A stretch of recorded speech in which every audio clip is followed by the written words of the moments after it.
النهاردة هنعمل طاجن اللحمة بالبصل. طاجن خطير غير اي طعم لحمة عملناها قبل كده. معايا صينية على النار او طاسة سخنة، وبعد كده هنزل فيها بمعلقة من السمنة البلدي وحتة من اللية. لو مش موجودة عندك لية عادي هننزل بمعلقة من السمنة البلدي او زبدة، وهبدأ أسيح اللية كده بالشكل دوت. وبعد كده هيكون معايا كيلو من اللحمة. الميزة في الوصفة ديت مكوناتها مش كتير، واللحمة أي قطعية لحمة بتمشي معاها حسب الإيه ما بتاخد معاكي سوا. هنا نزلت باللحمة، كان معايا السمنة واللية سخنوا كويس. نزلت باللحمة وهعلي عليها النار ومش هقلبها، هسيبها لما تتحمر وتديني اللون اللي أنا عايزاه اللي انتوا هتشوفوه معايا دلوقتي. هنا خلاص كانت اتحمرت، قلبتها الناحية التانية واحدة واحدة لغاية ما النار برضو عالية عشان شايفين اللحمة. انا مش عايزة اوطي عليها النار عشان ما تنزلش مية. هنا اللحمة خلاص كانت ادتني اللون الجميل اللي انتوا شايفينه، اللون البني الحلو ده. نزلت بالبهارات: فلفل اسود، ورق لوري، حبهان، مستكة، ملح، فلفل اسود، 7 بهارات. وهبدأ اقلب كل الكلام الجميل ده كله مع بعضه قبل ما انزل بالبصل بتاعي.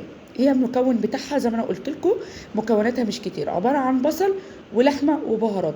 هنا البصل كنت مقطعاه جوليان زي ما انتم شايفين. هنا كميه البصل بتبقى كتير شويه، يعني نص كيلو لحمه هتحطي قدامهم نص كيلو بصل، كيلو لحمه هتحطي قدامهم كيلو من البصل، لان هي حلاوتها في البصل. هنا البصل كنت اديته اللون اللي انتم شايفينه ده لما دبل معايا خالص. وبعد كده نزلت بميه سخنه لغايه ما غطيت بيها اللحمه عشان اللحمه تستوي معايا. هنا هنزل يعني حسيت ان هي عايزه ميه تاني، زودت كمان. وبعد كده غطيتها بغطا وسبتها تستوي كويس جدا مع بعض. كل ما تيجي تشوفيها تلاقيها لسه ما استوتش، زوديها ميه تدريجيا لغايه ما تعمل الصوص الجميل اللي انتوا شايفينه ده. نزلت بمعلقه من صلصه الطماطم، معجون الطماطم، او تبشري طماطمايه. مش حابه الخطوه ديت اختياري مش اجباري، بس بتدي الصوص طعم حلو قوي. هنا خلاص كنت جهزت الطاجن بتاعي، وهنا اللحمه كانت استوت معايا حلو جدا وبقت دايبه خلاص كده، خدت السوا والبصل بقى دايب فيها. زي ما انتم شايفين هبدا انقلها معايا في الطاجن الفخار عشان ادخلها الفرن.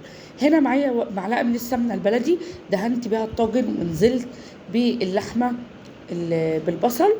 وبعد كده دخلته الفرن، اديته وش، وبعد كده كل حاجه طبعا حاجه مستويه طلعت معايا بالجمال ده. الطاجن ده يا بنات خطير خطير، اللي جربه بجد هيندم اللي ما جربوش. يلا اشوفكم في فيديو جديد، باي باي.